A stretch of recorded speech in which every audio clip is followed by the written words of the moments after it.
Hello everyone, स्वागत है आपको आपके यूट्यूब चैनल में।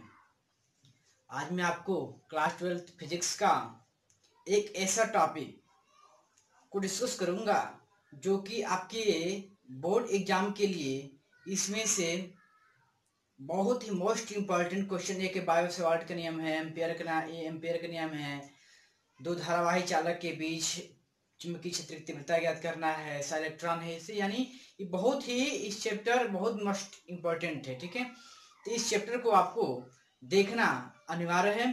चलिए मैं बारी बारी स्टेप टू स्टेप आपको बता रहा हूँ। आपके स्क्रीन पे दिख रहा होगा वैद्युत धारा के चुंबकीय प्रभाव। ठीक है, वैद्युत धारा के चुंबकीय प्रभाव में लिखा है हमारा, जब किसी चालक में वैद्युत धारा प्रवाहित की जाती है। ठीक है, जब किसी चालक में वैद्युत धारा प्रवाहित की जाती है। ठीक है, ये क्या बोल रहा है, एक एक पॉइंट को हम डिस्कस करते जाएंगे। ठीक है, ये बोल रहा है जब किसी चालक में, ठीक है, मान लीजिए हमारा चालक है। ठीक है, मान लीजिए हम इसमें आई धारा प्रवाहित कर रहे हैं, आई धारा प्रवाहित कर रहे हैं। ठीक है, किसी चालक में जब विद्युत धारा प्रवाहित की जाती है तो उसके चारों तरफ क्या होता है, चुंबकीय क्षेत्र उत्पन्न हो जाते हैं। यानी इसके चारों तरफ क्या हो जाएंगे, इसके चारों तरफ क्या हो जाएगा, चुंबकीय क्षेत्र उत्पन्न हो जाएगा। इस चारों जो तार है इसके चारों तरफ क्या हो जाएगा, चुंबकीय क्षेत्र उत्पन्न हो जाएगा। अब आगे क्या बोल रहा है, बल धारा के कारण चुंबकीय उत्पन्न होने की इस घटना को, ठीक है, इसी घटना को यानी वैद्युत धारा प्रवाहित करते हैं और चुंबकीय बल क्या होता है, उसके चारों तरफ क्या होता है, उत्पन्न हो जाता है।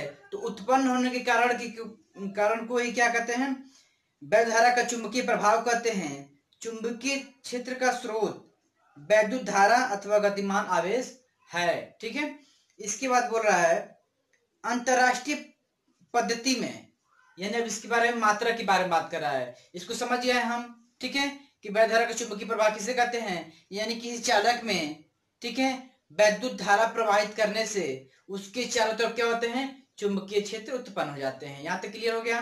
ठीक है, बहुत मजा आएगा, वीडियो को अंत तक देखिएगा, स्किप थोड़ा मत करिएगा। मैं एक एक पॉइंट को बारी बारी से आपको बताऊंगा। ठीक है, आज हम बायो सेवर्ट का नियम के बारे में डिस्कस करूंगा और उसका अनुप्रयोग के बारे में भी डिस्कस करूंगा, तो वीडियो पे अंत तक बने रहिए। इसके बाद क्या बोला है, अंतरराष्ट्रीय पद्धति में चुंबकीय क्षेत्र का मात्रक टेस्ला, ठीक है, टेस्ला होता है, या वेबर प्रति मीटर स्क्वायर या न्यूटन प्रति एम्पियर मीटर होता है, जबकि सीजीएस पद्धति में इसका मात्रक गॉस होता है।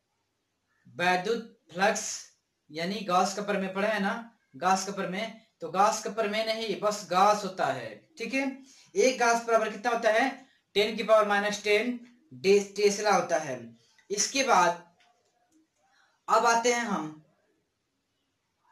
बायो सेवर्ट का नियम। ठीक है, बायो, इसको हम रख कर रहे हैं,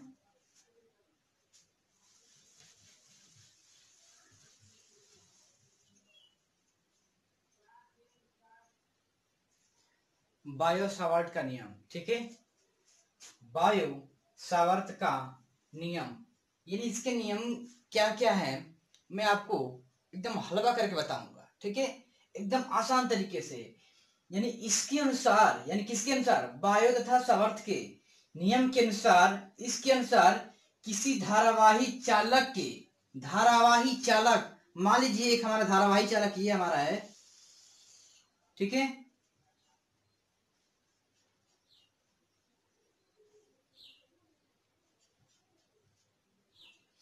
धारावाही चालक के, ठीक है, एक छोटे से खंड के कारण किसी बिंदु पर, मान लीजिए बिंदु हमारे यहां पर है, मान लीजिए बिंदु P यहां पर है, P पर एक छोटे से खंड के कारण, यानी मान लीजिए इस धारावाही चालक के, ठीक है, इस धारावाही के मान लीजिए या छोटे से खंड यानी अल्पांश बोल रहा है, मान लीजिए इसको क्या बोलते हैं, इसमें धारा I प्रवाहित हो रही है।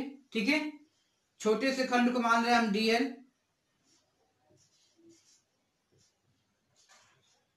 इस DL के कारण इस बिंदु पर, ठीक है, मान लीजिए इस बिंदु को DB मान रहे हैं हम। DB क्यों DB मान रहे हैं, क्योंकि जितना अधिक इसमें विद्युत धारा प्रवाहित होगा उतना ही अधिक क्या चुंबकीय क्षेत्र उत्पन्न होगा।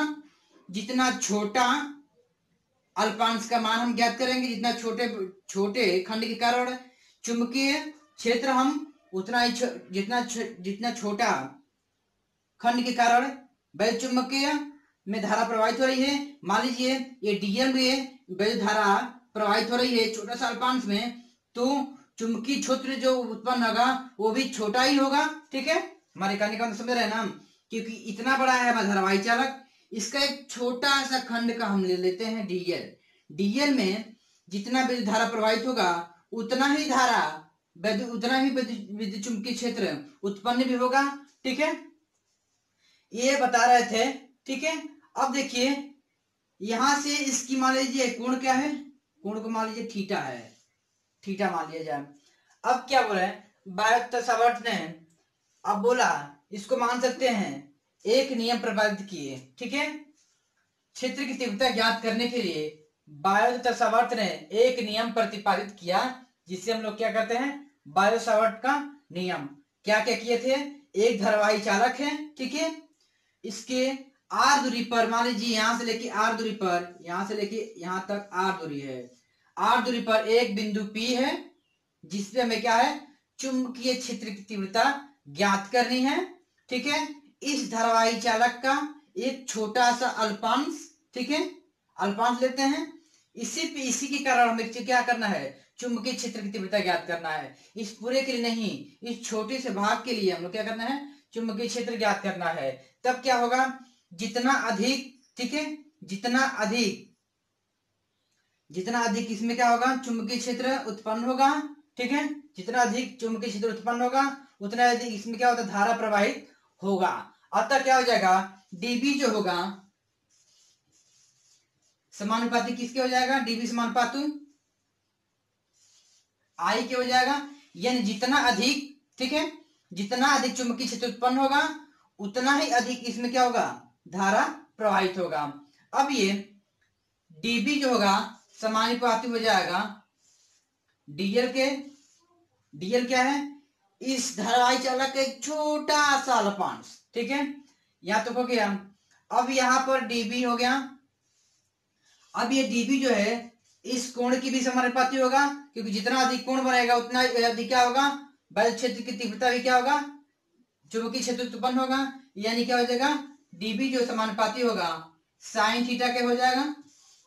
ठीक है, अब जो होगा जितनी अधिक दूरी होगा, जितना अधिक मान लीजिए अधिक दूरी होगा तो कम, जितना अधिक दूरी होगा उतना ही, यानी जितना यहाँ से डीएल से, ठीक है इस डीएल से मान लीजिए कुछ भी मान लेते हैं, डी दूरी डी बिंदु मान लेते हैं, इस डी से जितना अधिक कम जितना अधिक बढ़ेगा उतना ही ये छोटा होगा, उतना ही अधिक क्या होगा चुंबकीय क्षेत्र उत्पन्न होगा। अतः जो होगा जितना अधिक बढ़ते जाएगा, जितने मान लीजिए जितना अधिक यानी ये इतना है कम है तो ज्यादा उत्पन्न होगा, क्योंकि जितना लंबाई अधिक बढ़ता जाएगा जितना बढ़ता जाएगा उतना क्या होगा चुंबकीय क्षेत्र कम उत्पन्न होता जाएगा। ठीक है, यानी डीएल है इसके पास है तो मान लीजिए 10 उत्पन्न हो रहा है, 10 टेस्ला उत्पन्न हो रहा है। ठीक है, लेकिन जो ही इसका लंबाई दूरी यानी दूरी को बढ़ाते जाएंगे तो इस 10 में से क्या होता है माइनस होता है, 9 हो जाएगा, 8 हो जाएगा, 7 हो जाएगा, 6 हो जाएगा, 5 हो जाएगा, इस तरह से क्या होता है घटता जाएगा। तो घटता जाएगा तो उसकी क्या हो जाएगा डीबी जो होगा डीबी अनुपाती हो जाएगा 1/r² के। ठीक है, इसको समीकरण नंबर हम 1 मान लेते हैं, इसको समीकरण नंबर हम 2 मान लेते हैं, इसको समीकरण नंबर हम 3 मान लेते हैं और इसको समीकरण नंबर हम क्या मानते हैं 4 मान लेते हैं। ठीक है, अब इस समीकरण 1 और 2 3 और 4 से निकालेंगे डीबी समानुपाती आई डीएल साइन थीटा, क्योंकि ये सब सारा दिख रहा है, नीचे में क्या है केवल r² है। ठीक है, अब जब जानते हैं आप लोग सभी लोग जानते हैं जब ये समानुपाती का चिन्ह हटता है तो क्या आता है dB बराबर μ0 अपान में 4 पाई, ठीक है आईडीएल साइन थीटा अपान में r²। ठीक है, यहां तक बात क्लियर हुआ, यहां तक को बात क्लियर हो गया। अब चलिए हम इसी चीज को यहाँ पर रख रहे हैं। अब ये म्यू नॉट क्या है, ठीक है ये म्यू नॉट हमारा क्या है म्यू नॉट क्या है? चुंबकीय निर्वात में वैद्युतशीलता है या चुंबकशीलता कह सकते हैं। निर्वात ये म्यू नॉट का है, ये पूरा नियतांक तो पूरा है म्यू नॉट अपॉन 4 पाई, ठीक है, म्यू नॉट अपॉन 4 पाई। इसको लिख रहे हैं हम म्यू नॉट को क्या है? निर्वात में चुंबकशीलता। अकेले इसका मान होता है 4 पाई गुणित 10 की पावर -7 होता है, ठीक है। अकेले इसका मान क्या होता है? 4 पाई गुणित 10 की पावर -7 होता है। अब हम क्या करेंगे, जब इसके मान म्यू नॉट का मान यहाँ पर उठा कर रखेंगे तो क्या मिलेगा हमको, ठीक है, मिलेगा आपको क्या मिलेगा? म्यू नॉट के मान निकालने के लिए क्या करेंगे? ध्यान देखिए, यहाँ पर हम कर दे रहे हैं, हम इसको यहाँ पर म्यू नॉट निकालने के लिए क्या करेंगे? डीबी हो जाएगा, डीबी। इसके बाद क्या हो जाएगा? 4 पाई, ठीक है, 4 पाई ये छोड़ दीजिए, अभी तो आप छोड़ दीजिए, 4 पाई हो जाएगा यहाँ पे 4 पाई। इसके बाद क्या हो जाएगा? आर स्क्वायर, आर स्क्वायर हो जाएगा। इसके बाद क्या हो जाएगा? आई डी एल साइन थीटा नीचे हो जाएगा, आई डी एल साइन थीटा हो जाएगा, बराबर क्या हो जाएगा? म्यू नॉट हो जाएगा, म्यू नॉट हो जाएगा। अब हम क्या बताए थे? म्यू नॉट का मान क्या हो जाएगा, ठीक है, म्यू नॉट का मान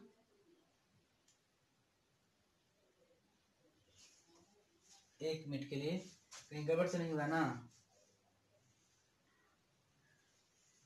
फिर से हम समझा इसको। इसके अनुसार किसी धारावाही चालक के कारण, ठीक है, किसी छोटे खंड के कारण, मान लीजिए धारावाही चालक है, इसके छोटे खंड के कारण, ठीक है, किसी बिंदु P पर, ये मान लीजिए बिंदु P है, बिंदु P पर हमें क्या करना है? वैद्युत यानी चुंबकीय क्षेत्र की तीव्रता इसी बिंदु P पर हमें क्या करना है? ज्ञात करना है, ठीक। ज्ञात करने के लिए बायोट-सावर्ट ने क्या कर दिया? एक नियम प्रतिपादित किया। उन्होंने बोला कि मेरे द्वारा दिए गए सूत्र को आप अपने प्रयोग में लगाइए और इसमें क्या हो जाएगा? हमारे सूत्र द्वारा इस बिंदु पर चुंबकीय क्षेत्र की तीव्रता ज्ञात कर लीजिए, ठीक है। तो मान लीजिए हमने लिए एक में क्या कर लिया? एक चुंबकीय क्षेत्र एक ले लिए, हम तार ले लिए हैं, इस तार में क्या कर दिए? तार में धारा आई प्रवाहित कर दिए, और इसका इस चुंबकीय जो क्षेत्र तार है इसका छोटा सा भाग यानी डीएल ले लिए। डीएल के कारण बिंदु पी पर जितना जितना छोटा भाग होगा उतना ही अधिक, उतना ही छोटा क्या होगा? चुंबकीय क्षेत्र उत्पन्न भी होगा, ठीक है। जितना अधिक धारा इसमें प्रवाहित करेंगे उतना ही अधिक क्या चुंबकीय क्षेत्र उत्पन्न होगा। मान लीजिए इस यहाँ से यहाँ तक थीटा कोण है, ठीक है, और यहाँ से लेके यहाँ तक की बीच की दूरी क्या है? आर है। तब क्या होगा? जो डीबी होगा समानुपाती होगा आई, यानी जितना अधिक विद्युत क्षेत्र चुंबकीय क्षेत्र उत्पन्न होगा उतना अधिक क्या होगा? धारा प्रवाहित होगा, यानी इसमें जितना अधिक धारा प्रवाहित होगा उतना ही अधिक क्या होगा? चुंबकीय क्षेत्र उत्पन्न होगा। फिर इसके बाद क्या बोला है? डीएल, यानी जितना कम चुंबकीय क्षेत्र, ठीक है, जितना अधिक धारा, जितना कम धारा, यानी डीएल का मतलब इस डीएल में जितना कम धारा प्रवाहित होगा उतना ही क्या होगा? चुंबकीय क्षेत्र उत्पन्न होगा। अब इसके बाद आएगा इस साइन थीटा के लिए क्या होगा? जितना अधिक साइन थीटा होगा उतना ही अधिक क्या होगा? चुंबकीय क्षेत्र उत्पन्न होगा। अब देखिए बात आती है डीबी अनुक्रमानुपाती होते 1/r² के, यानी जितना पास में रहेगा उतना अधिक क्या होगा? चुंबकीय क्षेत्र उत्पन्न होगा। जितना दूर जाता रहेगा तो क्या होगा? चुंबकीय क्षेत्र कम होता जाता रहेगा। इसलिए डीबी समानुपाती का हो जाएगा 1/r²। अब इसको समीकरण 1, समीकरण 2, समीकरण 3 और समीकरण 4, अब चारों समीकरण मिलाएंगे तो क्या हो जाएगा? डीबी समानुपाती आई डी एल, ठीक है, I D L sine theta upon में r² हो जाएगा। अब डीबी बराबर, ठीक है, जब ये समानुपातियों का चिन्ह हटाते हैं तो इसके स्थान पे कोई ना कोई नियतांक जरूर आता है। तो डीबी का हटाएं यानी समानुपाती के चिन्ह हटाए तो क्या इसके स्थान पे है? म्यू नॉट अपन में 4 pi I D L sine theta upon में r²। यही हमारा क्या है? बायो-सावर्ट का नियम है। अब ये म्यू नॉट का मान निकालने के लिए, ये म्यू नॉट क्या है? निर्वात में चुंबकशीलता है, ठीक है, इसका जो मान होता है 4 पाई गुणित 10 की पावर -7 होता है। अब इसको निकालने के लिए क्या कर देंगे? क्योंकि इसको इसका इसमें गुणा कर देंगे, इसका इसमें गुणा कर देंगे, और ये जो चीज है इसको नीचे कर देंगे, यानी क्या हो जाएगा? डीबी 4 पाई r² अपन में आई डी एल साइन थीटा हो जाएगा। 4 पाई से मतलब नहीं है, डीबी यानी चुंबकीय क्षेत्र की तीव्रता क्या होता है भाई? क्या हो जाएगा? टेस्ला हो जाएगा। r² यानी मीटर स्क्वायर हो जाएगा, बटे में आई धारा प्रवाहित हो रही है, यानी इसका एम्पियर हो जाएगा। डीएल का मतलब मीटर हो जाएगा, साइन थीटा कोई मात्रक नहीं होता है, यानी म्यू नॉट का मान क्या हो जाएगा टेस्ला, क्योंकि मीटर से मीटर कैंसिल हो जाएगा, यानी 4 पाई टेस्ला मीटर प्रति एम्पियर। ये कितना हो जाएगा म्यू नॉट का, या निर्वात में चुंबकशीलता का क्या हो जाएगा मात्रक हो जाएगा। ठीक है, अब हम चलते देखते हैं किसी वृत्तीय कुंडली में कारण, ठीक है, वृत्तीय कुंडली के कारण चुंबकीय क्षेत्र उत्पन्न होता है, कैसे उत्पन्न होता है उसके बारे में हम लोग डिस्कस करेंगे। ठीक है, अब हम देखेंगे बायो-सावर्ट का नियम का अनुप्रयोग देखेंगे, यानी वृत्तीय कुंडली के केंद्र पर, यानी वृत्तीय है इसके केंद्र पर हम क्या करना है चुंबकीय क्षेत्र की तीव्रता ज्ञात करना है। यानी ये एक हम क्या कर दिए हैं एक वृत्त बना दिए हैं, इस वृत्त के परिधि से यानी केंद्र पर हमें क्या करना है चुंबकीय क्षेत्र की तीव्रता ज्ञात करनी है। तो हम क्या करेंगे, मान लीजिए इस जो परिधि है वृत्त का जो परिधि है इसमें हम लोग धारा आई प्रवाहित कर रहे हैं, आई धारा इसमें क्या हो रहा है प्रवाहित हो रहा है। ठीक है, आई धारा प्रवाहित हो रहा है, मान लीजिए तब क्या हो जाएगा इस बिंदु, मान लीजिए यहाँ पर हम डी मान रहे हैं, डी मान ले रहे हैं, तो डी से इस वृत्त की परिधि डी से आर दूरी पर, यानी वृत्त की त्रिज्या, ठीक है, जो वृत्त है इसकी त्रिज्या के बराबर, पूरी त्रिज्या को आर मान रहे हैं, कैपिटल आर। ठीक है, आर दूरी पर एक बिंदु पी है, इस पे हमें क्या करना है वैद्युत क्षेत्र की तीव्रता ज्ञात करनी है। अब चूंकि इसका थीटा देखा जाए, इसका कोण जो है, इसका कोण कितना बन रहा है, इसका कोण देखिए 90 बन रहा है, 90 अंश। ठीक है, तो थीटा बराबर क्या हो जाएगा, थीटा बराबर क्या हो जाएगा 90। ठीक है, थीटा बराबर 90 हो जाएगा। अब क्या करेंगे बायो-सावर्ट का नियम, यानी इस छोटे से मान लीजिए छोटा अल्पांश क्या है डीएल मान रहे हैं, डीएल। ठीक है, यहाँ पर क्या हो जाएगा डीबी हो जाएगा, क्योंकि जितना अधिक डीएल होगा उतना ही अधिक क्या होगा डीबी होगा। अब क्या करेंगे लिखेंगे छोटे से अल्पांश, छोटे से अल्पांश के कारण बिंदु P पर, बिंदु P पर क्या हो जाएगा चुंबकीय क्षेत्र dB उत्पन्न होगा। ठीक है, यानी जितना अधिक डीएल होगा उतना ही अधिक क्या होगा डीबी होगा। थीटा बराबर क्या हो जाएगा तब बायो-सावर्ट के नियम से, तब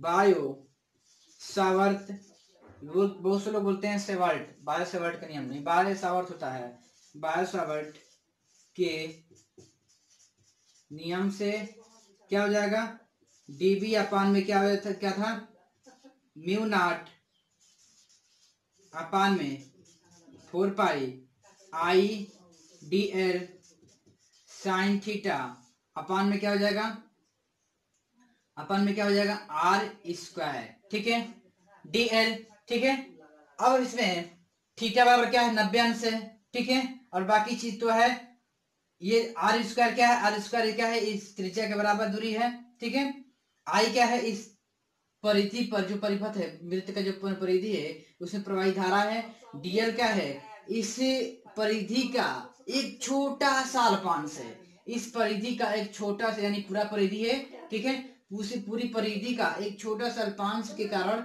इस केंद्र पर हमें क्या होगा वैद्युत चुंबकीय क्षेत्र की तीव्रता ज्ञात करनी है। ठीक है, तो डीएल हो जाएगा साइन थीटा का मान 90 अंश हो जाएगा, आर के आसान में क्या रहेगा कैपिटल आर रख दें, चलिए मान रखते हैं। ठीक है, यानी क्या हो जाएगा यहाँ पर इसका मान क्या हो जाएगा, देखिए इसका क्या मान क्या हो जाएगा, इसका मान 4 पाई का मतलब क्या होता है बताए थे आपको 4 पाई होता है, 4 पाई गुणते 10⁻⁷ अपान में कितना है 4 पाई गुणते आई का मान तो वही है, डीएल का मान वही है, साइन 90 हो जाएगा, अपान में क्या हो जाएगा आर स्क्वायर हो जाएगा। ठीक है, अब क्या कर देंगे देखिए 4 पाई से 4 पाई कैंसिल हो जाएगा, 10⁻⁷ हो जाएगा, यहाँ पे लिख रहे हैं हम 10⁻⁷। ठीक है, आई डी एल साइन 90 का मान कितना होता है 1 होता है, इसको छोड़ ही देंगे हम लोग। इधर क्या हो जाएगा आर स्क्वायर बराबर क्या हो जाएगा dB। ठीक है, अब क्या करेंगे हम लोग, ये तो हमारा छोटे से भाग के लिए है। ठीक है, जब भी फिजिक्स में हम किसी छोटे भाग के लिए, जब भी फिजिक्स में हम लोग किसी छोटे भाग का मान निकालते हैं तो बड़ा भाग का निकालने के लिए, यानी किसी परिधि का है, परिधि के हम छोटे से भाग का मान निकाल लिए हैं और बड़े से भाग का मान निकालने के लिए उसको क्या करते हैं समाकलन कर देते हैं। ठीक है, बड़े से भाग निकालने के लिए उसको क्या करते हैं समाकलन कर देते हैं। चलिए इसका हम समाकलन करते हैं। समाकलन करेंगे तो क्या मिलेगा, जब समाकलन करेंगे तो इधर आ जाएगा dB बराबर, ठीक है, इधर क्या है समाकलन करेंगे 10 की पावर -7 I dl, ठीक है, अपन में क्या आ जाएगा आर स्क्वायर, आर क्या है कैपिटल में है, आर स्क्वायर हो जाएगा। अब क्या करेंगे 10 की पावर -7 और आई ये भी बाहर हो जाएगा, डीबी का मान क्या हो जाएगा बी के बराबर होता है समाकलन में बराबर। ठीक है, अब इस 10 की पावर -7, ठीक है, 10 की पावर -7 और आई भी बाहर आ जाएगा, नीचे आर स्क्वायर भी बाहर आ जाएगा। यहाँ पर समाकलन किसका करेंगे डीएल करेंगे। डीएल करने के लिए आप देखिए डीएल का समाकलन करते कैसे हैं। समाकलन छोटे बच्चों का खेल तो है नहीं, समाकलन बड़े बच्चों का खेल है। ठीक है, अब क्या करेंगे ये डीएल का समाकलन करेंगे, डीएल का समाकलन कैसे आएगा। अब मान लीजिए ये वृत्त है, वृत्त का एक छोटा सा भाग निकाले हैं, बड़ा सा भाग निकालने के लिए क्या करते हैं, ठीक है, मान लीजिए एक रेखा है, रेखा का पूरा दूरी कितना है, मान लीजिए पूरा दूरी क्या है यक्स है, इससे एक छोटा भाग क्या है डीएल है, डीएक्स है, तब इस डीएक्स का मान निकालने के लिए क्या कर देंगे इसका समाकलन करेंगे तो क्या आएगा 1 के बराबर आएगा। ठीक है, यानी यक्स आएगा, डीएक्स का मान समाकलन करेंगे तो यक्स आएगा, यानी पूरा दूरी निकल जाएगा समाकलन करेंगे तब। ठीक है, समझ में आ रहा है नहीं समझ में आ रहा है। मान लीजिए ये एक क्या है एक रेखा है, रेखा इसकी पूरी दूरी कितना है यक्स है, इसकी पूरी दूरी यक्स है, इसका एक छोटा सा भाग, ठीक है, डेल डीएक्स है, ठीक है, इसका एक छोटा सा भाग डीएक्स है, पूरा भाग निकालने के लिए इसे क्या कर देंगे समाकलन कर देंगे, यानी समाकलन करेंगे तो डीएक्स हो जाएगा, डीएक्स समाकलन करेंगे तो इसका मान क्या आएगा यक्स आएगा, यानी पूरा भाग निकल के आ जाएगा, यानी यक्स आ जाएगा। इसी प्रकार जब हम किसी वृत्त का, ठीक है, मान निकालने के लिए उस वृत्त के जो मानों का समाकलन करते हैं, डीएल का समाकलन करते हैं, ये तो एक रेखा के लिए बात किए हैं, जब ये वृत्त के बारे में बात करेगा तो क्या हो जाएगा हमारा एक छोटे से भाग के बाद जब मान निकलेगा तो इसका अवकलन करेंगे तो क्या आएगा 2 पाई आर निकलेगा हमारा, p बराबर क्या जाएगा हमारा 10 की पावर -7 आई 2 पाई आर हो जाएगा। ठीक है, 2 पाई कैपिटल आर हो जाएगा, 2 पाई कैपिटल आर, अपान में क्या हो जाएगा आर स्क्वायर हो जाएगा। ठीक है, आर स्क्वायर यानी आर से क्या हो जाएगा कट जाएगा, यानी हमारा क्या हो जाएगा यहाँ पर इधर हम b बराबर क्या हो जाएगा हमारा 2 पाई, ठीक है, 2 पाई आई गुणते 10 की पावर -7 अपान में क्या हो जाएगा आर हो जाएगा।